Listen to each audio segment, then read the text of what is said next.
privalomos sveikatos draudimo rezerve 700 milijonų eurų, ant kurių pasirodo letenėlę uždėjusi finansų ministrė ponia Giedrė Gintarė Skaistė.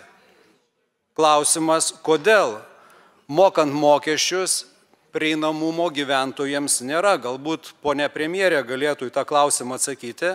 Nei sveikatos ministerijos atstovai, nei valstybinių ligonių kasų atstovai nesupranta, kodėl nors dalies tų pinigų negalima paimti iš to rezervo ir skirti gyventojams, kuriems reikia šios paslaugos. Tai gerbiama premjerė, paaiškinkite.